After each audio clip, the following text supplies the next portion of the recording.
Good morning, everyone.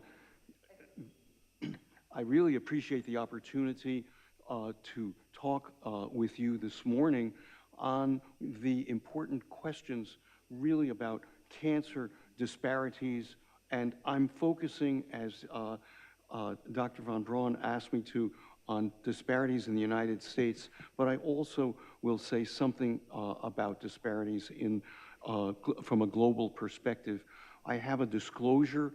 I am an inventor of the HPV vaccine, which I will talk about at the last part, and the vaccine technology has been licensed to Merck and GlaxoSmithKline, the two companies that have FDA-approved version of the vaccine, and I will mention a possible non-FDA approved intervention, which is just single-dose vaccination. Sorry. And this is my disclosure. I should also point out, if anybody would like my slides, please ask me for them. Happy to share them. So what I want to talk about today really is cancer mortality rates in the United States. We have lower mortality rates everywhere, but they're decreasing more slowly in some states rather than in others. And this is an important health disparity. And I'm going to mention two possible approaches to partially overcome this disparity by increasing utilization of current standard of care. And then I will, at the end, talk about a recent advance for global cancer prevention, which is single-dose HPV vaccination. Dr. Von Braun asked me to be sure to mention the the cancer moonshot. And to me, a very important goal, which was aspirational of the moonshot, was to decrease overall cancer mortality rates by 50% in 25 years. We are not there yet. It would require a 2.7% decrease per year, and the United States is currently at somewhat under 2% reduction per year. On the one hand, this is a big success. On the other hand, it is not going to be satisfactory for meeting the overall cancer mortality rate goal. And to achieve the 50% reduction goal will require developing new standard of care interventions and wider dissemination of current standard of care interventions. And Meredith Shield and her colleagues published a paper in Cancer Discovery 2 years ago that addressed this. This is taken from the current data for the United States from the SEER database about mortality rates on the left for males and on the right for females. And what I'd like you to see first is that the blue is most of it. The blue is the different cancer types whose mortality rates are decreasing. Red, there, of course, are still some whose mortality rates are increasing, but the majority are decreasing. And for all sites, for males, it's minus 1.7% per year, and for females, minus 1.0. We now get into the area of cancer disparities. And this is looking at a state-by-state cancer mortality rate, and these data are taken from the Centers for Disease Control. What I would like you to see here in particular is that the darkest red are the 5 states with the highest cancer mortality rates: Mississippi, Kentucky, Arkansas, Oklahoma, and West Virginia. And I am going to focus on Mississippi for a couple of the next slides because it exemplifies the problem for these states. Really, both in Mississippi and USA-wide, the mortality rates from cancer have been decreasing for many years. But the disparity between Mississippi and the rest of the United States really has been increasing rather than just staying the same. And if we look back at 1990, there was almost no disparity. What accounts for this ongoing disparity? Mainly our success. It is advances in cancer research that have been applied in a US-wide basis, but to some degree, the state of Mississippi has been left behind. And the goal then is to narrow cancer mortality rates in Mississippi and other states with high mortality rates. My own feeling is we should make an initial focus on lung cancer and colorectal cancer. There are additional gaps, but we have to start somewhere. And these two cancer types together account for almost 2/3 of the cancer mortality rate disparity between Mississippi and US-wide. These are projections from the CISNET modeling group in the United States of what could be accomplished if there were an increase of 10% for different cancer screening approaches. And what I have outlined with the red rectangle is really the 2.5 approaches that have the greatest capacity for reducing mortality rate.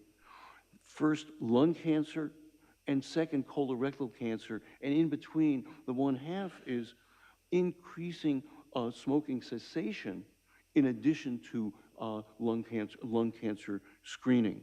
So this is partly why, first, this is a important disparity, and second, the opportunities for making progress are substantial. I'm not going to talk about colorectal cancer screening, which has been very successful in reducing incidence and mortality rate in most areas of the US. Instead, I'm going to talk about lung cancer mortality rates. We have the big advantage of 3 complementary approaches. First, smoking cessation. Second, lung cancer screening. And third, lung cancer treatment. The state of Kentucky, which is one of those states which has a high cancer mortality rate, they have a particular problem with lung cancer mortality.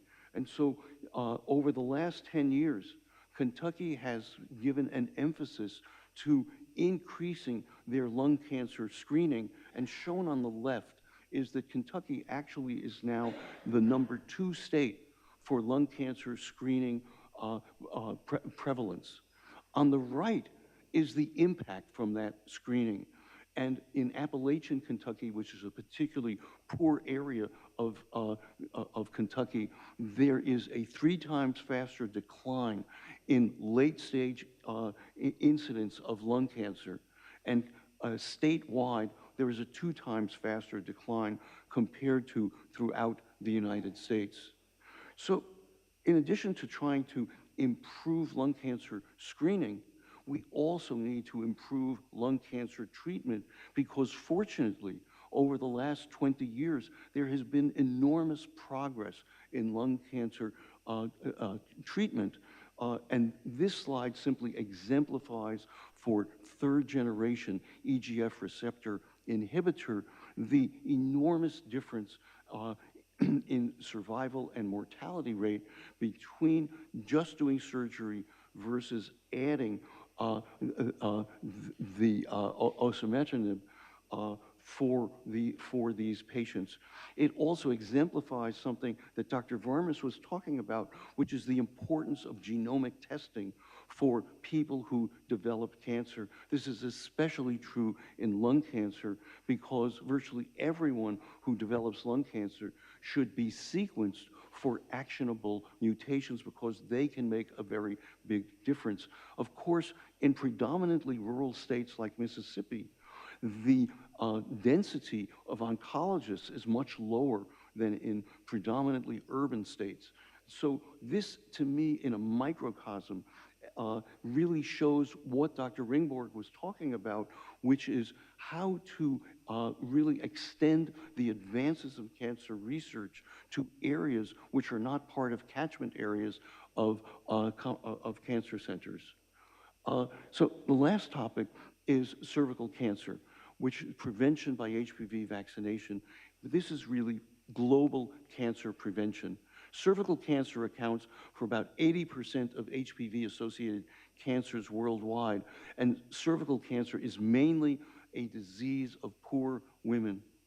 I have put this slide together really to exemplify how important it is for cervical cancer, not only incidence mortality rates, but the percentage mortality rates that I have outlined in the red rectangle, how it inversely correlates with per capita GDP using 4 different countries that are Portuguese-speaking countries, 1 in Europe, 1 in Latin America, and 2 in Africa.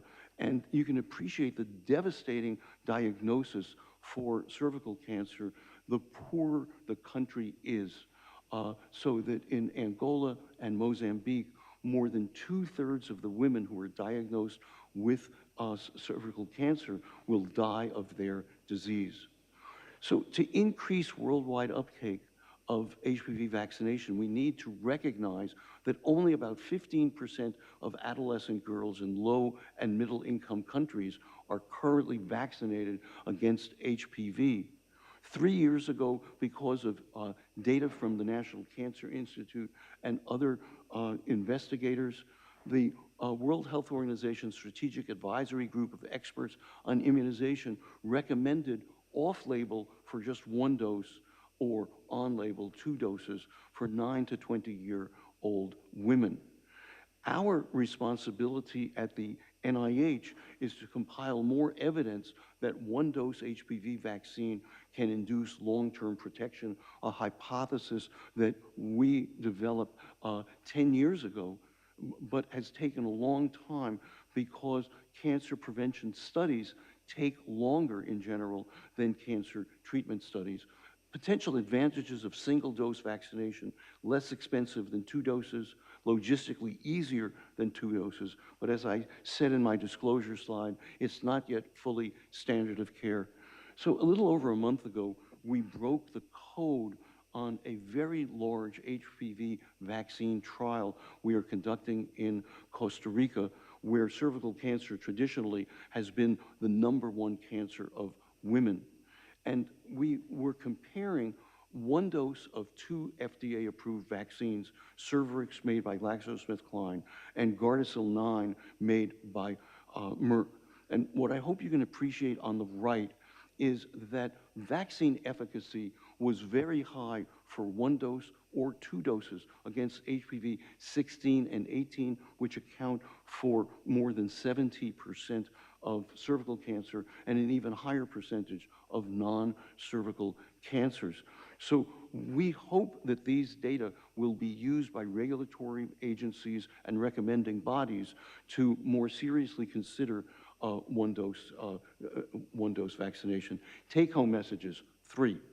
First, cancer mortality rates are decreasing throughout the United States, but rates are slower in some states than in others.